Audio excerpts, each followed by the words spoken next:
ಎಲ್ರಿಗೂ ನಮಸ್ಕಾರ. ಇನ್ನೊಂದು ವ್ಲಾಗ್ಗೆ ಸ್ವಾಗತ. ನಾವಿವತ್ತು ನಮ್ಮ ಫಾಲ್ಕನ್ದು ಫಸ್ಟ್ ಸರ್ವಿಸ್ ಮಾಡ್ಸೋಕೆ ಹೋಗ್ತಾ ಇದ್ದೀವಿ.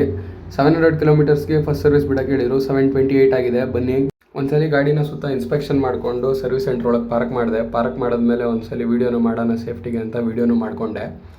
ಕೀ ಹ್ಯಾಂಡ್ ಓವರ್ ಮಾಡಿದೆ ಅವ್ರಿಗೆ. ಆಮೇಲೆ ಅವರು ಗಾಡಿನ ಒಳಗೆ ತೊಗೊಂಡು ಹೋದರು. ವಾಷಿಂಗಿಗೆ ಅಂತ ನಿಲ್ಲಿಸಿದ್ರು. ಪ್ಯಾಡ್ಲಾಕ್ ಹಾಕಿ ವಾಷಿಂಗಿಗೆಲ್ಲ ಪ್ರಿಪ್ರೇಷನ್ ಮಾಡಿಕೊಂಡ್ರು. ವಾಷಿಂಗ್ ಪ್ರೊಸೆಸ್ ಸ್ಟಾರ್ಟ್ ಮಾಡಿಕೊಂಡ್ರು. ಗಾಡಿ ತಗೊಂಡಾಗಿಂದ ಒಂದು ದಿನಕ್ಕೂ ತೊಳೆದಿರಲಿಲ್ಲ ಗುರು. ಇಲ್ಲೇ ಫಸ್ಟು ವಾಶ್ ಮಾಡ್ತಾ ಇರೋದು ಗಾಡಿ. ಸರಿ ಸರ್ವಿಸ್ ಆಗಲಿ ಆಮೇಲೆ ಬಂದು ಕಲೆಕ್ಟ್ ಮಾಡ್ಕೊಳ್ಳೋಣ ಅಂತ ನಾನು ಇನ್ನೊಂದು ಗಾಡಿ ಎತ್ಕೊಂಡು ರಿಟರ್ನ್ ಮನೆಗೆ ಬಂದೆ ಗುರು. ಒಂದು ಸ್ವಲ್ಪ ಹೊತ್ತಾದ್ಮೇಲೆ ನಾನು ಮನೆಯಿಂದ ಸ್ಪ್ಲೆಂಡಿ ಎತ್ಕೊಂಡು ಹೊರಟಿ RV ಬಜಾಜ್ ಹತ್ರ ಬಂದೆ. ಇದು ಲೊಕೇಟ್ ಆಗಿರೋದು ಗಿರಿನಗರಲ್ಲಿ. ಗಾಡಿ ರೆಡಿ ಆಗಿದೆಯಾ ಅಂತ ಒಳಗಡೆ ಹೋಗಿ ಒಂದ್ಸಲಿ ಚೆಕ್ ಮಾಡೋಣ ಅಂತ ಹೋದೆ. ಗಾಡಿಗೆ ವಾಷಿಂಗು ಪಾಲಿಶ್ ಎಲ್ಲ ಆಗಿ ಪರ್ಫೆಕ್ಟಾಗಿ ನಿಂತಿತ್ತು ಗುರು. ಸರಿ ಅಂತ ಒಂದು ರೌಂಡು ಟೆಸ್ಟ್ ರೈಡು ಓಡಿಸೋಣ ಅಂದ್ಬಿಟ್ಟು ಎತ್ಕೊಂಡು ಬಂದು ಒಂದು ರೌಂಡ್ ಓಡಿಸ್ದೆ. ಬಿಲ್ ಕೊಟ್ಟರು ಗುರು. ಬಾಯಿಗೆ ಬಂದಂಗೆ ಆಯಿತು. ಫಸ್ಟ್ ಸರ್ವಿಸು ಫ್ರೀ ಸರ್ವಿಸು ಎಷ್ಟು ಬಂದಿರ್ಬೋದು ಅಂತ ಗೆಸ್ ಮಾಡಿ ಒಂದು ಕಮೆಂಟ್ ಮಾಡಿ. ಬಿಲ್ ಅಮೌಂಟ್ನ ಪೇ ಮಾಡಿ ನಾನು ಗಾಡಿ ಎತ್ಕೊಂಡು ಸೀದಾ ಮನೆ ಕಡೆಗೆ ಬಂದೆ ಗುರು. ಮನೇಲಿ ಪಾರ್ಕ್ ಮಾಡಿ ಗಾಡಿಗೆ ಕವರ್ ಹಸಿ ನಿಲ್ಲಿಸಿದ್ದೀನಿ.